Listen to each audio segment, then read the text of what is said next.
A Branca de Neve e os Sete Anões foi o primeiro longa-metragem de animação da Disney, sendo uma das obras mais inovadoras da história do cinema, sendo até mesmo o único filme a receber um Oscar personalizado. A adaptação do conto de fadas dos irmãos Grimm se tornou um marco cultural, consolidando os pilares das narrativas da Disney. Pureza feminina, um antagonismo marcado e um desfecho romântico. E com o passar dos anos, foi tendo cada vez mais adaptações dessa mesma história. E em 2025 teve uma nova versão, um remake em live action, feito pela própria Disney. Mas será que esse remake honrou o clássico ou foi para uma abordagem completamente diferente? Eu sou Luxo, estudante de filosofia, e faço vídeos falando sobre filosofia, sociologia e psicologia, usando filmes, desenhos e animes. E hoje vamos analisar algumas filosofias feministas e conservadoras a partir da animação original e do remake de A Branca de Neve da Disney. Então já deixa o like, se inscreve no canal e vamos lá! Antes de começarmos a entrar na história e analisar cada ponto que tem nela, vamos fazer uma pequena introdução para explicar alguns pontos de crítica a esse novo live action da Disney e analisar alguns caminhos que poderiam ter seguido durante a história. A história acompanha a Branca de Neve, uma princesa perseguida pela Rainha Má, que é sua madrasta.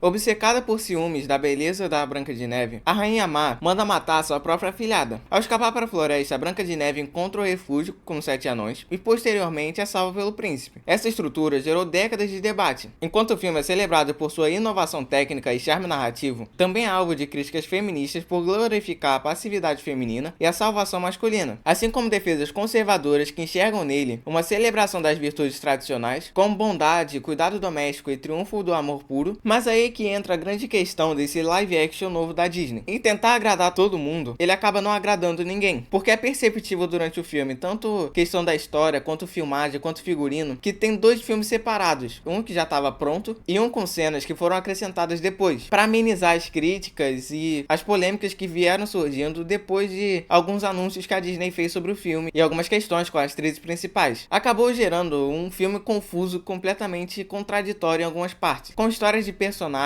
e narrativas que parece que tinham algum tipo de continuação, mas foram cortadas no meio do caminho por não serem tão importantes, nos afastando dos personagens e ainda mais da história. Por isso que nesse vídeo eu vou fazer uma análise sobre as camadas simbólicas e contradições do legado da obra, para ver alguns caminhos que o filme poderia ter explorado, e que se ele tivesse mais coragem, poderia ser um filme melhor, não que agradasse todo mundo, mas pelo menos teria uma linha narrativa mais bem estruturada. Eu não pretendo entrar em todos os pontos de analisar o filme nesse vídeo, até porque eu acho que não caberia muito com o conteúdo do canal. Tem outros canais que fazem uma análise mais profunda sobre esses aspectos. Quando eu gravei, acabou ficando confuso, mas o que eu quis dizer é que tem alguns aspectos técnicos que não cabe a gente analisar aqui nesse vídeo. Eu vou deixar para outros canais que tem um trabalho focado em analisar aspectos técnicos do filme, fazendo reviews e tal. Mas enfim, vamos voltar pro vídeo. Mas eu vou desenvolver algumas vertentes filosóficas que poderiam ajudar o filme a se desenvolver por ele mesmo, se inspirando nessas obras. Só que o filme tentou pegar uma parte daqui, uma parte dali, ficou completamente confuso, contraditório, coisa que eu já falei. Mas chega de enrolação e vamos logo pro vídeo. Começando a contar a história com mais detalhes da Branca de Neve, vemos que a rainha, com ciúmes da beleza da sua enteada, obriga ela a trabalhar como empregada em seu castelo. No entanto, a beleza e a bondade de Branca de Neve continuam brilhando. No caso da animação original, é mais a beleza física, mas no remake de 2025 acabou se tornando mais uma questão de beleza interior. O brilho da Branca de Neve faz com que a rainha se preocupe que sua beleza possa ser superada um dia. Ela é tão vaidosa que todos os dias consulta o espelho mágico, ordenando que ele revele o nome da pessoa mais bela do mundo. Todos os dias o espelho diz que a Rainha Má é a mais bela, e ela se contenta, até que o espelho a informa que a Branca de Neve se tornou finalmente a mais bela da Terra, reforçando que no caso da animação, a beleza se refere à aparência física. Do lado de fora do castelo, Branca de Neve trabalha cantando com seus amigos animais, atraindo assim a atenção do príncipe que estava passando. Enquanto ela canta fazendo dueto com seu eco, ela acaba se assustando com o príncipe, que de repente se junta a ela. Assustada, ela foge para dentro de casa. Observando de cima, a Rainha Má com raiva fecha as cortinas da janela. Inconformada e com inveja, a rainha convoca seu caçador e ordena que ele mate a Branca de Neve. Ela pede para que ele traga o coração de volta em uma caixa especial, como prova que foi bem sucedido na tarefa. Então, o caçador espera a Branca de Neve ficar isolada e, verificando que não esteja ninguém presente, avança na princesa. Branca de Neve vê a sombra do caçador sobre a rocha, se vira e grita de terror. No entanto, o caçador não pode matá-la por causa de sua beleza, e também por ser bondosa bondosa e pura, e pede perdão para Branca de Neve. Ele diz que a rainha tem um ciúme doentio e aconselha a garota a fugir. Ela, com medo, segue o conselho e foge pela floresta. E seu medo se manifesta nas plantas ao seu redor. Ramos de repente lembram garras e mãos tentando agarrá-la. Os troncos flutuantes se assemelham a crocodilos. Dominada pelo medo e pelo terror, ela entra em colapso soluçando. Quando a luz entra na floresta, as criaturas dela cautelosamente se aproximam da Branca de Neve e ela faz amizade com eles. Juntos eles cantam e ela, não mais assustada, pergunta aos animais onde ela pode ficar. Eles então a levam para a casa de 7 anões, que a princípio ela pensou ser apenas crianças. Por que 7 crianças estariam isoladas na floresta, eu não sei, mas ela pensou isso. Mas bom, ela entra e acha que ninguém está na casa. Notando que a casa está completamente bagunçada, ela a limpa com a ajuda dos animais. Ela espera que os moradores da casa, a quem acredita serem crianças, ela espera que a deixem ficar com eles, em troca ela vai arrumar a casa. Quando termina de limpar, ela sobe as escadas e encontra 7 camas pequenas, e cansada ela dorme sobre 3 delas. Aqui podemos analisar algumas coisas. A representação dos animais que ajudam Branca de Neve, podemos perceber que eles desempenham um papel fundamental na narrativa, funcionando como a extensão da sua pureza e da sua bondade, e também da sua ingenuidade. Eles não apenas acompanham sua fuga pela floresta, mas também a protegem e a guiam até a casa dos anões. Essa conexão entre a Branca de Neve e os animais pode ser interpretada como uma representação da harmonia entre humanos e a natureza, onde a bondade da protagonista é recompensada com lealdade e o apoio do mundo natural. Além disso, podemos interpretar que a beleza dela faz com que os animais se sintam à vontade perto dela, e com isso eles são leais e ajudam ela. Essa dinâmica pode ser analisada a partir das teorias ecocríticas, que exploram a relação entre humanos e a natureza na literatura. Essa ideia questiona como narrativas e retratam o ambiente natural e como a representação reflete valores culturais e sociais. Em Branca de Neve, a natureza não é apenas um cenário, mas sim um agente ativo que responde à pureza e à inocência da protagonista. Os animais são representantes da natureza, simbolizando a ideia de que o bem é recompensado e que há uma conexão intrínseca entre a bondade humana e o equilíbrio natural. No entanto, essa representação também pode ser criticada por idealizar a natureza, ignorando seus aspectos mais selvagens e imprevisíveis. A floresta, por exemplo, inicialmente é um lugar de medo, mas se transforma em um refúgio à intervenção dos animais. Essa dualidade sugere que a natureza é tanto uma aliada quanto uma força a ser temida, dependendo da perspectiva e das ações humanas. Além disso, a natureza se transformando no lugar de medo é uma projeção dos seus temores internos no ambiente externo, refletindo a psicologia do medo, mas também pode ser interpretada como uma metáfora do desconhecido e o selvagem. E falando um pouco mais sobre esse medo da Branca de Neve na floresta e a projeção que ela faz, reflete muito a psicologia do medo, mas eu acho que vale um vídeo só pra ela, então deixe nos comentários se vocês querem. Mas voltando ao filme, os 7 anões voltam para casa depois de um dia de trabalho nas minas. Eles veem a luz vindo da janela da sua casa e a fumaça saindo da sua chaminé, andando por aí procurando um monstro que invadiu sua casa. Eles ouvem um barulho de alguns pássaros brincando na floresta que está vindo do andar de cima, e por tentativa do Dunga, eles entram no quarto juntos. Se aproximando das camas, se preparam para atacar, até que descobrem que é apenas uma menina dormindo. Todos eles ficam encantados com a beleza dela, embora que Zangado não goste da sua presença, o que faz ele acordar ela. Branca de Neve fica surpresa com os anões, mas logo faz amizade com eles, adivinhando seus nomes: de Mestre, Dengoso, Soneca, Atim, Feliz, Dunga e Zangado. Até porque dá pra notar muito quem são eles só de saber os apelidos que eles têm. Todos os anões, exceto Zangado, concordam que Branca de Neve é bem-vinda para ficar, se ela fizer o trabalho doméstico para eles. Até que um barulho no andar de baixo lembra a Branca de Neve que ela deixou uma sopa fervendo. Então ela corre lá para baixo e diz para os anões que está quase pronta. Mas antes de comer, eles teriam que lavar as mãos. Mesmo relutantes, os anões obedecem e depois do jantar, eles cantam e dançam com Dunga. Em seguida, eles declaram que Branca de Neve vai dormir no andar de cima e que eles vão encontrar um lugar para dormir embaixo. A relação entre a Branca de Neve e os anões é um aspecto fundamental na história. A forma que os anões acolhem a Branca de Neve, como eles trabalham juntos para protegê-la, é um exemplo de comunidade e apoio. Os anões, que são frequentemente retratados como personagens marginais, ou grosseiros, ou brutos, aqui são representados como uma família unida e solidária, que se unem para ajudar alguém com necessidade. Essa representação de comunidade é importante, pois mostra como as pessoas diferentes podem se unir e se apoiar mutuamente. A dinâmica entre a Branca de Neve e os anões reflete a ideia de que a bondade e a compaixão podem criar laços fortes, mesmo que em circunstâncias adversas. Essa representação contraponta a solidão e o isolamento da rainha, destacando a importância entre a conexão humana e a solidariedade, até porque a rainha é tão sozinha que precisa de um espelho mágico para conversar com alguém.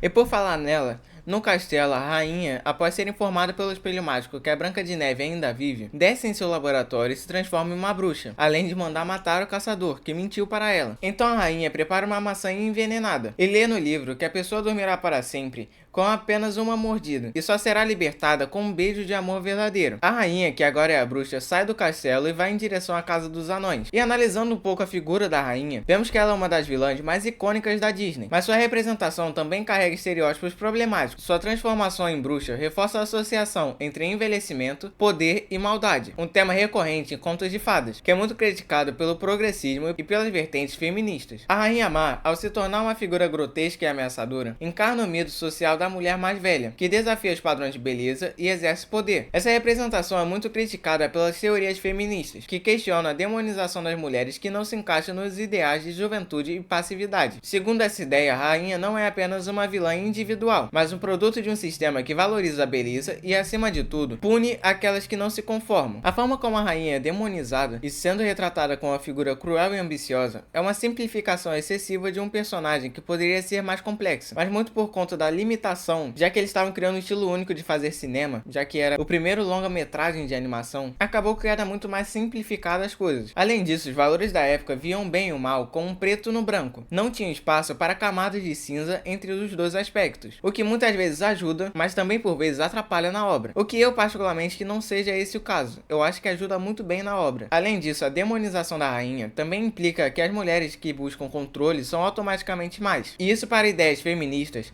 é perigoso e sexista. Deixando claro, eu vou dar um contraponto da visão conservadora sobre esses aspectos, que eu acho que fica menos confuso essa parte. E no final, eu analiso o ponto a ponto que eu estou falando com os contrapontos conservadores. Mas continuando com essa análise por enquanto, a rainha poderia ser interpretada como uma figura trágica, consumida por sua ambição e pelas pressões de um sistema que valoriza a juventude e a beleza acima de tudo. Essa perspectiva permitiria uma leitura mais aprofundada da sua personagem, destacando as complexidades de suas motivações e as limitações impostas pela sociedade que ela vive. Porém, como eu disse no início do vídeo, poderia ir para esse caminho, como poderia ir para outro. Mas o filme desse remake de 2025, para agradar gregos e troianos, acaba indo por uma vertente diferente, que é mesclar os dois no mesmo filme, que torna a experiência confusa, já que são pontos contraditórios. Mas eu vou desenvolver isso mais pra frente quando eu for falar das alas conservadoras. E voltando pro filme, na manhã seguinte, os anões se despedem da Branca de Neve para irem trabalhar nas minas. Carinhosa, ela se despede com muito amor deles. Antes de sair, Zangada avisa para ela não deixar ninguém entrar na casa e nem atender ninguém, achando que ele se importava com ela. Apesar da sua negativa exterior, Branca de Neve decide assar uma torta para Zangado. Logo, a rainha disfarçada de vendedora ambulante aparece vendendo maçãs através da janela. Ela oferece a Branca de Neve a maçã envenenada, mas tentando salvar a Branca de Neve, as criaturas da floresta atacam a Rainha Má, vestida de bruxa, reconhecendo o perigo que ela é. Branca de Neve exorta os animais para longe e leva a Rainha Má para dentro de casa, para a idosa tomar um pouco de água. Enquanto isso, já que não conseguiram parar a Rainha Má, os animais buscam os anões. A rainha diz para a Branca de Neve que a maçã que foi envenenada, na verdade é uma maçã de desejo, capaz de fazer todos os desejos da Branca de Neve se tornarem realidade, e consegue convencê-la de dar uma mordida. Com isso, a Branca de Neve logo cai no chão após sentir o efeito do veneno, o que faz com que ela caia em um sono da morte. Como a rainha está saindo, ela é vista pelos anões, que perseguem ela até um penhasco, onde ela acaba caindo, com certeza morrendo e provavelmente sendo comida por abutres. Sua queda no final, ao ser perseguida pelos anões e cair no penhasco, é uma punição simbólica para sua transgressão dos padrões de beleza, assim como a obsessão por eles. No entanto, essa narrativa também revela uma crítica implícita à sociedade que a moldou, sugerindo que a maldade da Rainha Má, em partes, é uma resposta às pressões e inseguranças impostas sobre ela, ao ponto de até mesmo desfazer de toda sua beleza para se tornar feia aos padrões, para atacar outra pessoa que supostamente é mais bela do que ela. Os anões encontram Branca de Neve e lamentam sua morte. Em luto, eles fazem um funeral para ela dentro de casa. Ao encontrá-la tão bonita, mesmo morta, eles não conseguem enterrá-la, colocando ela em um caixão de vidro, esculpido à mão e feito de ouro, o que sinceramente é bem questionável da parte dos anões, já que eles vão ficar com uma mulher morta dentro de casa agora, para todo mundo ver. Como o tempo passa, o príncipe ouve sobre o caso e passeia pela floresta, encontrando assim um caixão. Os anões abrem caminho para que o príncipe se aproxime da Branca de Neve, despertando ela com um beijo, que quebra a maldição. Ela acorda e ao ver o príncipe estende os braços para ele, que a levanta em seus braços. Os anões se alegram enquanto o príncipe leva a Branca de Neve para seu cavalo. Ela beija cada anão dizendo adeus antes de sair com o príncipe, indo em rumo a seu castelo, onde eles vivem felizes para sempre. O príncipe, durante o filme, é uma figura emblemática do arquétipo de Salvador, comum em muitos contos de fada. No entanto, ele carece de desenvolvimento psicológico, sendo mais um símbolo do que um personagem complexo. Sua função na narrativa é clara. Ele existe para resgatar a Branca de Neve e garantir o final feliz tradicional, onde o amor romântico triunfa sobre todas as adversidades. Essa dinâmica reforça a ideia de que o valor feminino feminino está intrinsecamente ligado ao casamento e à aprovação masculina. Uma narrativa que pode ser criticada com ideias feministas. O príncipe não tem motivações ou conflitos internos. Ele é essencialmente uma recompensa para a pureza e beleza da Branca de Neve. Sua aparição no filme é breve e pouco desenvolvida, mas seu impacto na narrativa é significativo, pois ele personifica a ideia de que a felicidade feminina depende da intervenção de um homem. Essa representação pode ser problemática, especialmente no contexto moderno, onde se busca desconstruir estereótipos de gênero e promover a autonomia das mulheres. O beijo de amor verdadeiro que desperta em Branca de Neve não apenas resolve o conflito central da história, mas também reforça a noção de que o amor romântico é uma solução mágica para todos os problemas. Essa simplificação das relações humanas ignora a complexidade do amor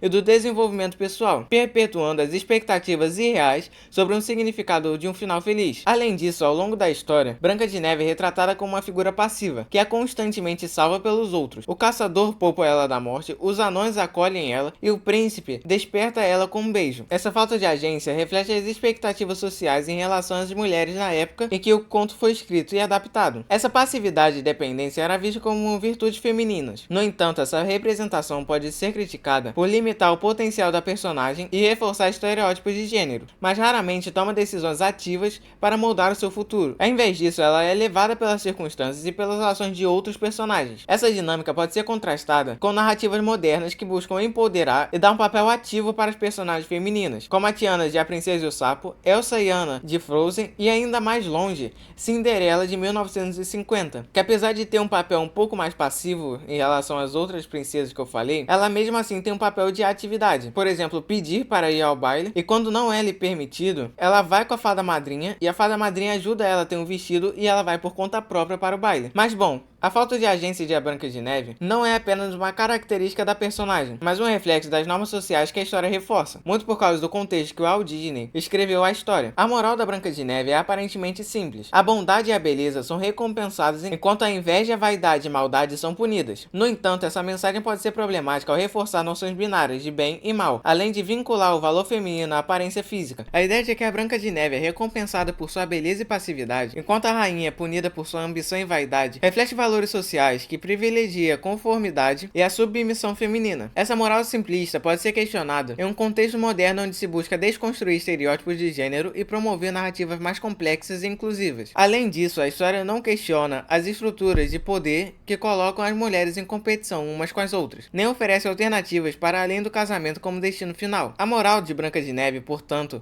pode ser vista como uma reflexão sobre a virtude e justiça, coisas que o live action poderia abordar, e muito provavelmente a ideia original era essa, mas como estava saindo muitas polêmicas e muitas questões sobre a história do filme, eles foram regravando algumas cenas e incluindo outras questões, o que faz o filme ficar confuso e parece mal acabado durante a versão final. Mas eles poderiam seguir a história original da animação, que reforça algumas questões conservadoras que vamos ver agora. A animação da Branca de Neve foi o primeiro filme da Disney, portanto ela é a primeira princesa da Disney, refletindo valores tradicionais que, embora criticados por perspectivas modernas como vimos aqui, possuem um papel importante na construção de narrativas que celebram virtudes como bondade, pureza e resiliência. A Branca de Neve é retratada como uma figura que, apesar de enfrentar adversidades, mantém sua integridade moral, mantém sua capacidade de amar e perdoar. Essas características são fundamentais para mensagens conservadoras que a história transmite. A ideia de que a virtude é recompensada e a maldade é punida. A bondade da Branca de Neve não é apenas uma característica passiva, pelo contrário, é uma força ativa que atrai a ajuda dos outros, como os animais da floresta, os anões, até mesmo converteu o coração daquele que queria fazer mal a ela, como o caçador, que desistiu de matá-la e mandou ela fugir para a proteger. Isso mostra que a compaixão e a generosidade são valores universais que transcendem a mera beleza física. Além disso, a representação da Branca de Neve como uma figura que cuida da casa e dos anões reforça a importância do trabalho doméstico e do cuidado ao próximo, valores que algumas vezes são desvalorizados em análises feministas modernas, pois por vezes, ao criticar a dupla jornada de trabalho ou a falta de presença feminina nos ambientes de trabalho, acaba por desvalorizar essa questão. E dando uma explicação rápida do que são esses conceitos, a dupla jornada de trabalho é quando a mulher trabalha fora de casa e ao retornar, ela ainda é obrigada pelo cônjuge a fazer tarefas domésticas como limpar a casa inteira, cuidar dos filhos de maneira desproporcional, fazendo ela ter 2 trabalhos ao invés de 1, assim como o cônjuge geralmente tem. E a falta de presença no ambiente de trabalho pode se manifestar de diversas formas, como ter menos mulheres trabalhando em cargos maiores, mulheres recebendo salários menores que os homens, tendo a mesma função, entre outras coisas. E por vezes, ao criticar essas questões, acabam desvalorizando o trabalho doméstico. Mas bom, a ideia ideia de que ela encontra refúgio e propósito ao cuidar dos outros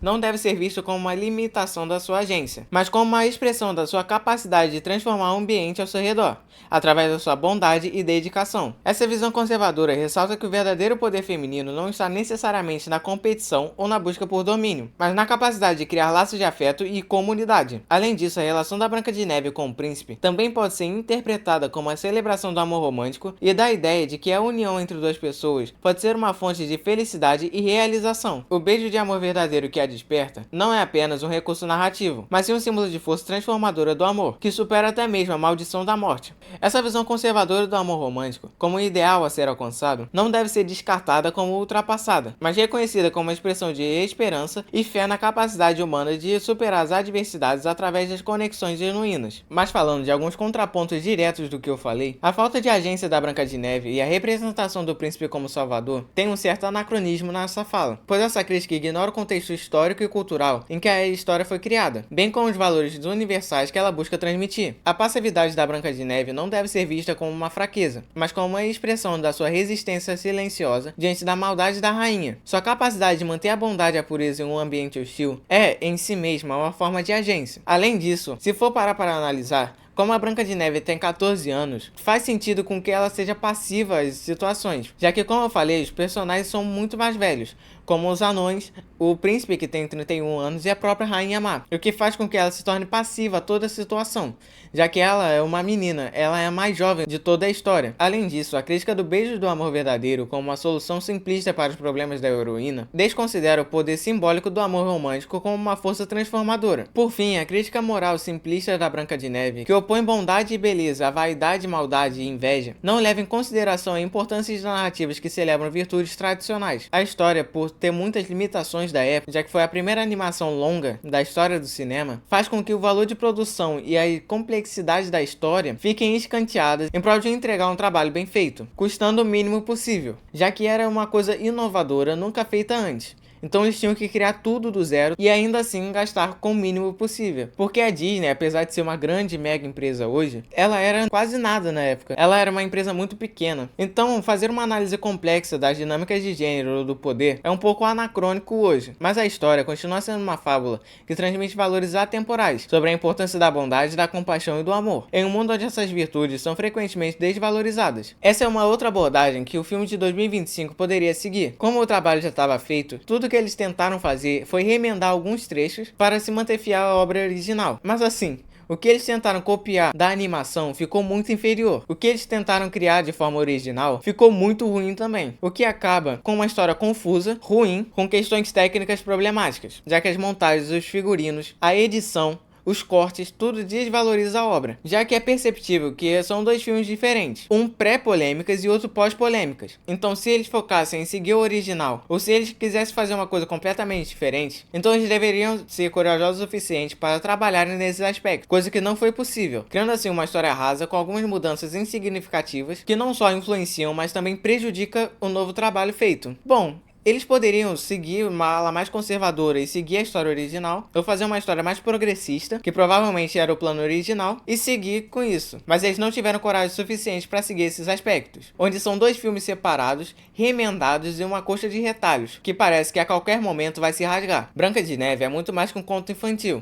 É uma narrativa rica em simbolismo e significados profundos, que continua a ressoar no imaginário popular. Através de uma análise filosófica, sociológica e psicológica, exploramos alguns temas como rivalidade feminina, vaidade, padrões de beleza, divisão social do trabalho, dinâmicas do medo e da inveja, abordando visões feministas e conservadoras sobre esses assuntos. Mas falamos muito sobre a feminilidade. Então como será a masculinidade, seja tóxica ou saudável? Bom, são assuntos que eu vou abordar nos próximos vídeos. Então deixa o like, se inscreve no canal para não perder. E até o próximo vídeo.